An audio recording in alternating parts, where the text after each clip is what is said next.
Hello my dear students, तो कैसे हो आप लोग। आई होप कि आप सब बहुत ही अच्छे होंगे। तो मैं अमित सोई अपने चैनल अमित सोई फिजिक्स में फिर से आप सभी का एक बार स्वागत करता हूं। तो आज का हमारा ये लास्ट सेशन है चैप्टर नंबर 2 का। इसी के साथ हमारा चैप्टर नंबर 2 कंप्लीट हो जाएगा। टॉपिक क्या है? तो फर्स्ट टॉपिक है capacitance of a capacitor with a dielectric, और सेकेंड टॉपिक हमारा है energy store in a capacitor. ठीक है, तो दो टॉपिक आज हम यहाँ पे कवर करेंगे और इसी के साथ हमारा चैप्टर आज कंप्लीट होगा थ्योरेटिकल। उसके बाद हम स्टार्ट करेंगे न्यूमेरिकल सेशन। तो चलिए शुरू करते हैं। हेलो माय डियर स्टूडेंट्स, तो कैसे हो आप लोग। आई होप कि आप सब बहुत ही अच्छे होंगे। मैं अमित स्वाई मेरे चैनल अमित स्वाई फिजिक्स में आप लोग को फिर से एक बार स्वागत करता हूँ। लास्ट हमने देखा था कि कैपेसिटर के दोनों प्लेटों के बीच अगर डाइलेक्ट्रिक को रखते हैं तो किस तरह का इफेक्ट प्रोड्यूस होगा, जिसमें हमें क्या मिला। तो हमें मिला the net electric field between the plates of capacitor. हम फिलहाल इस टॉपिक की बात कर रहे हैं ना, सेकेंड टॉपिक हम इसके बाद शुरू करेंगे। तो दोनों प्लेट के बीच में जो नेट इलेक्ट्रिक फील्ड है, इसका अगर आपको डेरिवेशन देखना है तो आप आई बटन पे क्लिक करके या फिर तो आप डिस्क्रिप्शन में दिए हुए लिंक पर या प्लेलिस्ट पर जाके आप कंप्लीट वीडियोस को देख सकते हैं। तो नेट इलेक्ट्रिक फील्ड हमें मिला था E is equal to sigma f minus sigma b upon epsilon naught, equation 1। ठीक है, ये था हमारा क्या, नेट इलेक्ट्रिक फील्ड, यानी कि दोनों प्लेट के बीच में रिजल्टेंट या परिणामी विद्युत क्षेत्र मिला था हमें sigma f minus sigma b upon epsilon naught. जहां पे सिग्मा एफ क्या था, सिग्मा एफ था प्लेट पर के फ्री चार्ज की वजह से जो इलेक्ट्रिक फील्ड मिल रहा है, और सिग्मा बी क्या था, तो सिग्मा बी यहाँ पर था दोनों प्लेट के बीच में जो हमने डाइलेक्ट्रिक स्लैब रखा है उस स्लैब की वजह से जो इलेक्ट्रिक फील्ड प्रोड्यूस होगा या सॉरी चार्ज डेंसिटी जो है वो था हमारा सिग्मा बी, यानी कि बाउंड चार्ज डेंसिटी, और ये था फ्री चार्ज डेंसिटी। ठीक है, ओके। सो नाउ हियर क्या है, तो E नॉट यानी कि फ्री चार्ज डेंसिटी जो है वो था हमारा sigma f upon epsilon naught, and E b जो हमारा वैल्यू था वो था sigma b upon epsilon naught, ये था, है ना।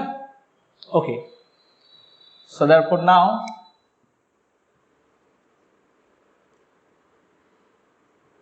the electric potential क्या होगा, तो वो हो जाएगा V is equal to E into d, यही मिलेगा। तो हमें आंसर क्या मिलेगा, E की वैल्यू हो गया sigma F minus sigma B upon कितना हो जाएगा एप्सिलॉन नॉट इंटू कितना है D, है ना। कितना है sigma F minus sigma B upon epsilon naught into D, क्योंकि नेट इलेक्ट्रिक फील्ड की वैल्यू हमने यहां से पुट किया है। Clear, okay. इसको हम ले लेते हैं इक्वेशन नंबर 2। सो नाउ अब क्या है, एज वी नो दैट क्या E naught is directly proportional to sigma F, है कि नहीं है। क्लियर, कैसे, क्योंकि E naught is equal to sigma upon epsilon naught, ये कांस्टेंट है तो हम इसको ही लिख सकते हैं कि नहीं, लिख सकते हैं। And E is equal to E naught by k. अगर ये वीडियो आपको देखना है तो आप फिर से कहाँ जा सकते हो, आई बटन पे क्लिक करें या फिर डिस्क्रिप्शन में जाके कंप्लीट प्ले लिस्ट को आप देखें, आपको पूरा वीडियो समझ में आएगा। E naught by k, so therefore we can write, क्या लिख सकते हैं हम, sigma f proportional to sorry equal to क्या हो जाएगा, ये हो जाएगा sorry sigma f minus sigma b, क्योंकि E is equal to sigma f minus sigma b upon epsilon naught है, तो sigma f minus sigma b is equal to हम क्या लिख सकते हैं सिग्मा एफ अपॉन के, है ना। ये हम कैसे लिख सकते हैं, तो ये रिलेशन था, इन रिलेशन के बेसिस पे हम इसको लिख सकते हैं sigma f minus sigma b is equal to sigma f upon k. K क्या है, so here k capital K is dielectric constant. ठीक है, इसके बारे में हम पहले भी डिस्कस कर चुके हैं। तो आगे क्या हो जाएगा? सो नाउ फ्रॉम इक्वेशन 2, समीकरण 2 से क्या लिख सकते हैं हम लिख सकते हैं V is equal to sigma f minus sigma b upon epsilon. तो sigma f minus sigma b is equal to कितना है? सिग्मा एफ अपॉन के। तो इसको हम लिख लेते हैं सिग्मा एफ अपॉन के इंटू एप्सिलॉन नॉट इंटू कितना हो गया? D. Clear? So equation number इसको हम ले लेते हैं 3। Now according to the definition of capacitance,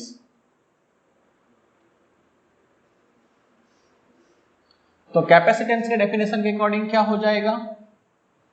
तो वो हो जाएगा C इज इक्वल टू क्या होगा? Q by V। Q by V, V की वैल्यू कितनी है? V है सिग्मा एफ अपॉन के epsilon naught into D. Clear? तो इसको मैं लिख सकता हूं Q के epsilon not upon sigma f into D. और Q की वैल्यू कितना है? Q इज इक्वल टू यहाँ पे क्या है? यहाँ पे जो Q है वो है प्लेट पर कितना चार्ज स्टोर है, क्योंकि हम बात कर रहे हैं स्टोर चार्ज की। तो यहाँ पे बीच में जो है वो बाउंड चार्ज है जो स्टोर हुआ है, या जिसे हम कह सकते हैं क्या हुआ है, यहाँ पे जो चार्ज का सेपरेशन हुआ है, जो चार्ज यहाँ पे क्रिएट हुआ है प्लेट के ऊपर, वो कहाँ पर है? उसे हम कह रहे हैं यहाँ पर फ्री चार्ज हम कह रहे हैं ना, फ्री चार्ज। तो हमें यहाँ पे Q की वैल्यू कितना मिलेगा? Sigma f is equal to क्या है? Q by a. So that's implies Q is equal to sigma f into a. Clear? तो sigma f to sigma f cancel, तो हमें क्या मिला? K into epsilon naught a by d. तो हमें क्या मिल जाएगा? C is equal to K into इसकी वैल्यू कितनी है? तो इसको हम ले लेते हैं C नॉट। कैसे? तो capacitance of parallel plate capacitor when the air is exist between the plates, है ना, जब दोनों प्लेटों के बीच में क्या हो? हवा हो, एयर हो, या फिर तो निर्वात हो, तो ऐसे स्थिति में उसका कैपेसिटेंस कितना होगा? तो C नॉट या C0 is equal to epsilon 0 A by d. ये भी हमने प्रूव किया था। इस वीडियो के लिए भी आप कहाँ जा सकते हो? डिस्क्रिप्शन में दिए हुए लिंक पे आप जरूर जा सकते हो, या फिर तो आई बटन पे क्लिक करें तो भी आप देख सकते हो। तो हमें क्या मिला? C is equal to epsilon K to C0। इसका मतलब क्या हुआ? Therefore the capacitance of a capacitor with dielectric medium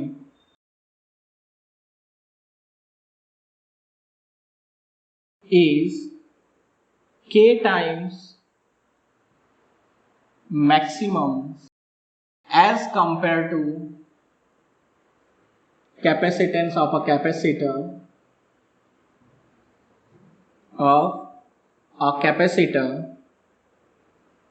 with vacuum और, है ना, क्या है? अगर हम एक कैपेसिटर लेते हैं जिसके बीच में क्या है? एयर या वैक्यूम है, तो ऐसे कैपेसिटर के कंपेयर में एक डाइलेक्ट्रिक मीडियम वाले कैपेसिटर का क्या है? जो कैपेसिटेंस ऑफ कितना मैक्सिमम है? तो K टाइम मैक्सिमम है। K क्या है? तो K को हम यहाँ पे कहते हैं डाइलेक्ट्रिक कांस्टेंट। क्या है K? Dielectric constant. तो इस फॉर्मूला के बेसिस पे हम रिलेशन फाइंड कर सकते हैं K के लिए। K इज इक्वल टू, देखो ये इक्वेशन से हमें क्या मिला? तो हमें मिल रहा है C अपॉन C0। डेफिनेशन के अकॉर्डिंग इसको हम प्रूव कर सकते हैं epsilon upon epsilon naught is equal to, यहां से हमें एक रिलेशन मिल रहा है, क्या है? E not upon E। तो तुम डाइलेक्ट्रिक कांस्टेंट की वैल्यू तुम डिफाइन कर सकते हो कहाँ से, 1, 2 और 3 कंडीशन से तुम डिफाइन कर सकते हो। क्या दे सकते हो, the ratio of capacitance of a dielectric, ठीक है, to the capacitance of capacitor with vacuum. Second दे सकते हो the ratio of the permittivity of the medium to the permittivity of vacuum, या तुम दे सकते हो the ratio of the electric field due to a free charge to the electric field due to a bound charge और net electric field. तो इस तरह से तुम अलग अलग कंडीशन में क्या कर सकते हो, के को डिफाइन कर सकते हो। बाकी डेरिवेशन सिंपल था, इससे हमें बहुत सारे न्यूमेरिकल सॉल्व करने को हेल्प होगा, जहां पे हमने देखा कि अगर मुझे कोई कैपेसिटेंस फाइंड करना है तो कैसे फाइंड करूंगा।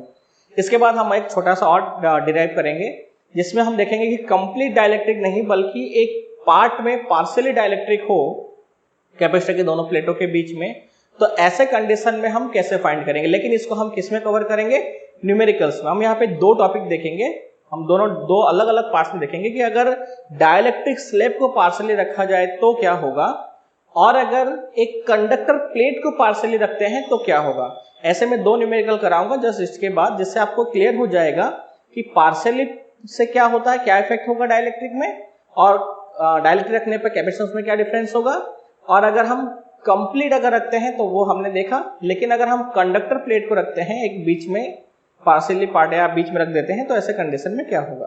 तो हम इस 2 टॉपिक को हम देखेंगे, कंडक्टर स्लैब को पार्शियली रखने पे क्या इफेक्ट होगा और डाइलेक्ट्रिक स्लैब को पार्शियली रखने से क्या इफेक्ट होगा। ठीक है, तब तक आप इसको नोट करें, और हम इसका जो फाइनल टॉपिक है energy store in a capacitor, इसको हम कवर करते हैं। इसके साथ हमारा चैप्टर कंप्लीट होगा और हम न्यूमेरिकल स्टार्ट करेंगे। न्यूमेरिकल हम 3 लेक्चर में कवर करेंगे, 3, 4, 4 के, यानी टोटल हम कवर करने वाले हैं 15 न्यूमेरिकल्स। चाहे हम 3, 3, 3 करके 5 लेक्चर्स लें, या फिर तो आप 5, 5 करके 3 में हो जाए। वीडियो अगर लॉन्ग हो सकता है, या फिर तो अगर वीडियो को शॉर्ट करना तो मैं हो सकता है 3, 3, 3 में सॉल्व करूँ। तब तक आप जल्दी से इसे नोट कर लें। तो अब हम देखेंगे energy store in a capacitor. इसको भी हम 2 पार्ट्स हमने किया हुआ है। पहला पार्ट में हम देखेंगे एनर्जी का फॉर्मूला, जिसको हम डिराइव करेंगे। सेकेंड में हम देखेंगे energy density, electric energy density. ठीक है, चलो शुरू करते हैं। तो energy store in a capacitor, तो सबसे पहले अगर मेरे पास क्या है, एक कैपेसिटर है, तो तुम्हें मैंने कहा था कि कैपेसिटर चार्ज जो है वो इंडिविजुअली एक पर्टिकुलर चार्ज को स्टोर नहीं करता है। उसमें होता क्या है, हमारे पास 2 प्लेट्स है, एक ये प्लेट हो गया, ये एक प्लेट हो गया। अगर मैं इस प्लेट के ऊपर नेगेटिव चार्ज को अगर एस्टेब्लिश करता हूं तो इस प्लेट के इफेक्ट से क्या होता है, यहाँ पे जो है चार्ज के ऊपर एक फोर्स अप्लाई होता है, जिससे इसके इलेक्ट्रॉन्स जो है रिपल्सन फोर्स के वजह से बाहर ट्रैवल करते हैं, जिससे ये प्लेट कैसा होता है, पॉजिटिवली चार्ज हो रहा है। जिसके वजह से क्या होता है कि चार्ज जो है दोनों, एक प्लेट नेगेटिव और एक प्लेट पॉजिटिव होता है। इस प्रकार से एक पर्टिकुलर प्लेट की अगर बात करें तो एक पर्टिकुलर चार्ज क्या हो रहा है, यहाँ पे स्टोर हो रहा है। तो हम यहाँ पे कह सकते हैं कि वर्क हो रहा है क्या करने के लिए, चार्ज को डिस्प्लेस करने के लिए, हिसाब से चार्ज को डिस्प्लेस किया जा रहा है ना। तो क्या होगा, here to move a charge particle from one plate to another, the work has to be done. This work is done in the form of potential energy. क्या होता है कि जब हम क्या कर रहे हैं, यहाँ पे एक प्लेट से चार्ज को दूसरे प्लेट की तरफ ले जा रहे हैं, या फिर हम मूव करा रहे हैं वहां पे चार्ज को, तो ऐसे कंडीशन में हमें क्या है ना कि वर्क करना पड़ रहा है। और ये जो वर्क है, यही वर्क इस फॉर्म में काम कर रहा है, तो पोटेंशियल एनर्जी के फॉर्म में है। ठीक है, तो अब देखो क्या है, so therefore let the charge on a plate due to force of other plate is Q, therefore sigma is equal to Q by A। ठीक है, सिग्मा क्या है, therefore where sigma is charge density and A is the surface area of the plate। Clear? So now the electric field of a plate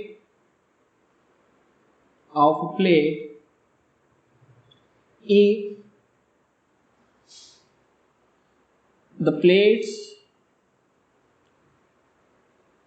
supposed to be placed in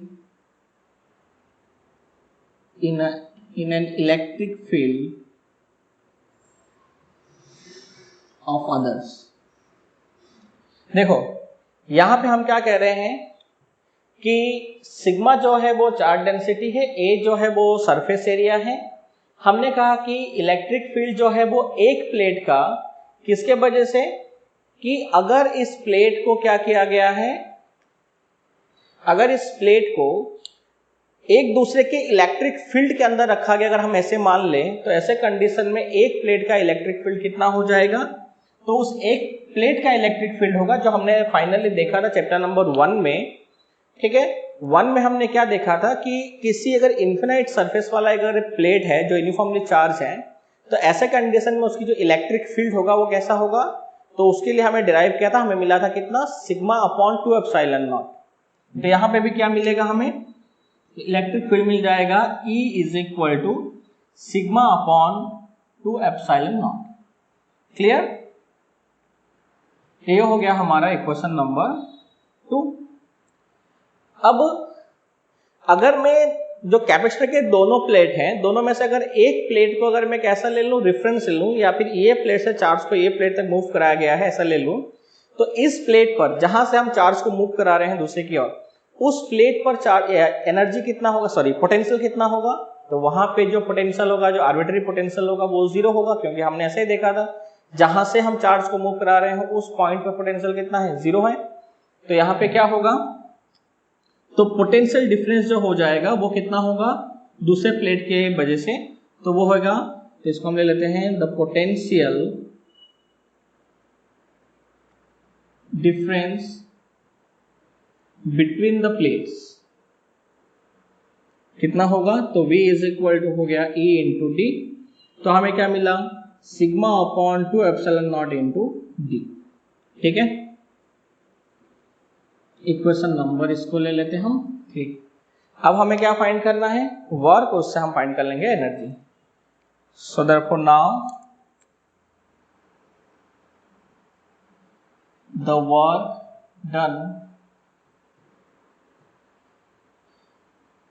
according to the definition of work due to potential difference कितना था, W is equal to, अब V की value अगर हम put करें equation 3 से, तो हमें क्या मिल रहा है, sigma upon 2 epsilon naught into d into q. कहाँ से आया ये, तो हम यहाँ पे लिख देते हैं फ्रॉम इक्वेशन 3, है ना। ओके, और ये वर्क डन किसके इक्वल है, तो ये जो वर्क डन है वही है पोटेंशियल एनर्जी। तो हम लिख सकते हैं इसको, सिग्मा को लिख सकते हैं हम Q upon A into 2 epsilon naught into d into q. कहाँ से, ये रहा sigma is equal to QA, तो ये हमने कहाँ से रखा, तो हम यहाँ पे लिख देते हैं फ्रॉम इक्वेशन 1। ठीक है, तो हमें मिला U is equal to q square upon 2 into d by epsilon naught a. इसको हमने ऐसा क्यों लिखा, तो पैरेलल प्लेट का कैपेसिटर हम यहाँ पे ले लेंगे, U is equal to q square upon 2 into c, sorry 1 by c. कैसे, तो C is equal to epsilon naught A by D से। तो हमें एक फॉर्मूला मिल गया यहाँ पे, U is equal to Q square by 2C। ठीक है, सेकेंड की तरफ हम चलते हैं। सेकेंड में हम डिराइव क्या कर सकते हैं? So U is equal to Q की वैल्यू क्या है? तो Q की वैल्यू है C V, तो C square V square upon 2C। ये कहाँ से आया? C is equal to Q by V, so that implies Q is equal to CV। ठीक है, तो एक C से C कैंसल, तो हमें U इज इक्वल टू क्या मिला? Half CV square. क्लियर? इसको थोड़ा, अगर तुम थोड़ा और भी चेंज करना चाहो तो C की value Q by V put कर दो, तो तुम्हें एक और फॉर्मूला भी मिलेगा, U is equal to half Q by V into V square. तो तुम्हें एक और फॉर्मूला मिला हाफ QV। अब देखो, इसका जो फॉर्मूला है, किसका? इलेक्ट्रिक एनर्जी का, जो स्टोर एनर्जी है, वो जो फॉर्मूला है डिराइव हुआ है वो U is equal to half CV square है। और जो हमने ये देखा एक फॉर्मूला ये है, ये तुम्हें अलग अलग न्यूमेरिकल्स को सॉल्व करने में हेल्प करेगा। तो आप इन फॉर्मूला को जरूर याद रखना है हमें, जब हमें न्यूमेरिकल सॉल्व करना हो। ठीक है, तब हमें पता चलेगा कि कैपेसिटर में अगर सिर्फ कैपेसिटेंस हमें दिया है और कह रहा है कि स्टोर एनर्जी फाइंड करो, चार्ज दे दिया है, तो हमें ये फॉर्मूला बहुत ही यूजफुल है। हम डायरेक्ट फाइंड कर सकते हैं कितना एनर्जी स्टोर है। या फिर हमें पोटेंशियल डिफरेंस दिया है जिसके वजह से कितना चार्ज जो है वो स्टोर हुआ है, अगर वो हमें फाइंड करना हो तो हम डायरेक्ट फॉर्मूला अप्लाई कर सकते हैं। तो इस तरह से हमें अलग अलग यूज होगा, लेकिन याद रखना है जो हमारा जो फॉर्मूला है store in charge store in capacitor, वो हो गया हाफ CV स्क्वायर। तो इसको भी जल्दी से नोट करो, हम फाइनल टॉपिक को हम कवर करेंगे।